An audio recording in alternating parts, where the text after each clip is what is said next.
2022년도 포브스 코리아 2030 파워 리더에 선정된 저는 각 산업의 몇천억 도단위 혁신가들을 인터뷰를 하고 있습니다. 현재 뷰티 마케팅 국내 1위 부스 컴퍼니를 운영 중입니다.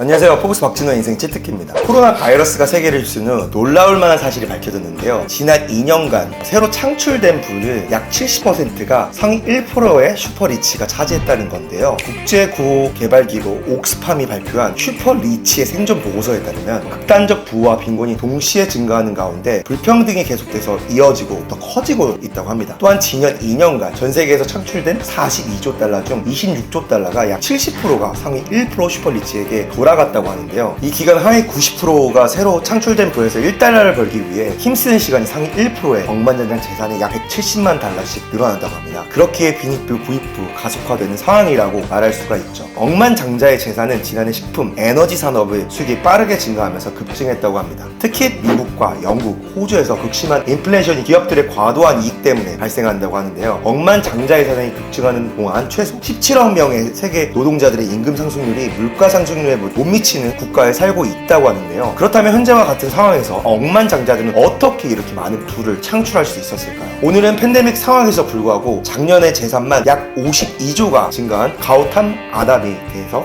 알아보겠습니다. 위험천만한 테러 그리고 납치 어느 겨울밤 당시 인도에서 10위 내에 드는 부자였던 아다니는 뭄바이 시내에 있던 고급 타지마할 호텔 식당에서 저녁을 먹고 있었는데요. 그런데 갑자기 무장 괴한들이 나타나 사방으로 총을 쏘고 수류탄을 던지기 시작했는데요. 저녁 해상으로 뭄바이에 잠입한 파키스탄 국적의 이들 남성 10명은 중무장한 상태로 여러 조로 흐트러진 뒤 차량을 납치하고 고급 호텔 두 곳으로 목표물을 공격했다고 합니다. 결과적으로 60시간이나 이어진 도시 포위전 끝에 166명이나 사망을 하고 인도와 파키스탄의 관계가 악화되었다고 하는데요. 아다니 회장은 인터뷰에서 그 당시 상황을 전했습니다. 그는 소파에 앉아 함께 같이 손님들에게 신의 뜻을 믿자고 말한 뒤 걱정하고 있을 가족들에게 전화를 걸었다고 합니다. 그의 경호원과 운전사는 바깥은 주차된 차 안에서 회장의 소식을 촉각을 곤두세워 있었다고 하는데요. 그렇게 호텔에서 하룻밤을 지낸 아다니 회장과 다른 손님들은 다음날 아침 호텔을 봉쇄한 특공대의 도움으로 후문을 통해 구출되었다고 합니다. 또한 아다니 회장은 동료와 함께 무장 괴한에게 납치된 적이 있다고 하는데요. 그와 납치된 동료는 법원의 반복적인 소환에도 증언대에 오르지 않았으며 결국 용의자 2명은 석방이 되었다고 합니다. 종종 자신들의 사람들의 이목을 끌지 않는 인물로 묘사하는 아다니 회장은 단 한 번 인생에서 두세 번 정도의 매우 불행한 일이 일어난 적이 있다고 말할 뿐 그의 위험천만한 사건들에 대해서는 이야기를 하는 것을 꺼린다고 합니다.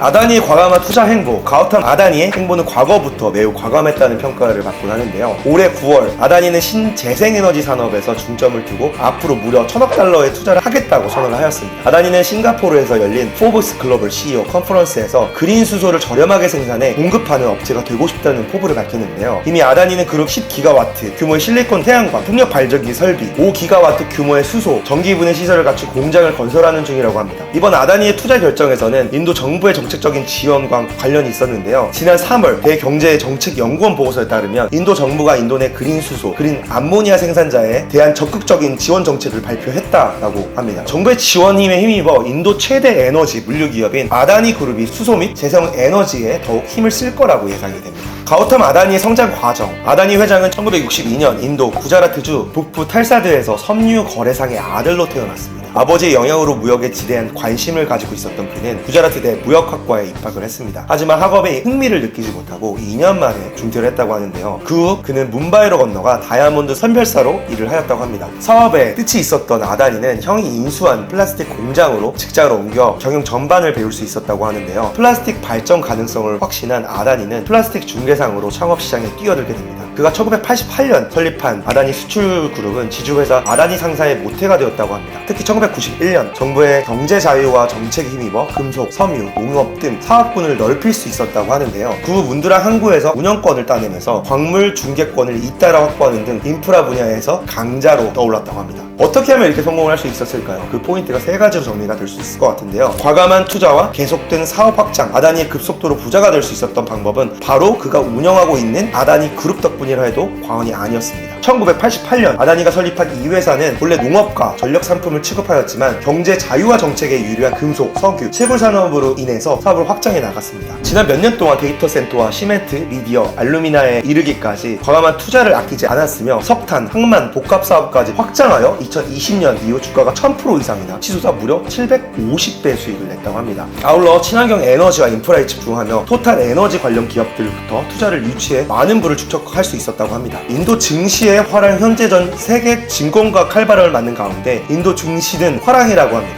이상하지 않나요? 인도 대표 주가 지수인 뭄바이 증시는 센섹스 지수라고 살펴보면 작년 말 기준 6만 선으로 올 초와 비슷한 걸 알 수가 있는데요. 올 초 대비 무려 30% 넘게 빠진 미국의 나스닥 종합지수 등은 주요 증시들을 곤두박질을 하고 있는 것과 대조적인 모습입니다. 달러 강세, 이른바 킹 달러 흐름 속에서 유료와 엔화처럼 안전하고 여겨진 화폐들을 고전을 면치 못하고 있는데 인도 루피아는 비교적 환율 방어도 잘 되고 있다고 합니다. 올해 초와 비교하면 우리나라 원화는 달러 대비 30% 환율이나 올랐는데 인도 루피아는 10% 상승했다고 합니다. 이처럼 세계 각국의 긴축 정책과 금리 인상 속에서 금융 자본이 인도 시장을 매력적인 투자처로 생각한다는 뜻이 아닐 수 없습니다. 세 번째, 자유 언론 탄압. 그의 이면 아다니는 충실한 친정부주의자입니다. 그의 성공 포인트라고 하기엔 비판적인 것이지만 그의 정부에 충성한다는 것은 나라의 전폭적인 지지를 받을 수 있다는 증거라고 할 수가 있습니다. 대표적인 예로 그가 정부가 강하게 비판하는 유력 매체인 뉴델리 텔레비전을 인수하는 데 성공을 하였는데요. 아다니 그룹은 계열사 AMG 미디어 네트워크 NDTV를 설립해 주식 대부분을 넘겨받기로 했다고 합니다. 인수가 종료가 되면서 아다니 그룹은 NDTV의 지분의 약 70%를 보유했다고 하는데요. 아다니 그룹은 NDTV 투자사의 금융 관련 권리를 활용해 지분 30%를 확보하였으며 공개 매입을 통해서 지분을 사들이기 시작했다고 합니다. 이 과정에서 아다니 그룹은 NDTV의 소유주인 프란노이 로이, 라디카 로이 부부에게 이 사실을 알리거나 동의를 구하지 않았습니다. 사실상 적대적 인수합병에 착수를 한 것으로 보여지는데요. 이는 결과적으로 인도 최대 재벌인 그에게 인수합병이 되어 인도 언론 자유에 침해당할 수 있는 우려가 나오는데요. 정치 지도자와 유착하는 시장 독점 사업 통해 불을 일궜기 때문에 충분히 예측 가능한 결과라고 생각이 듭니다.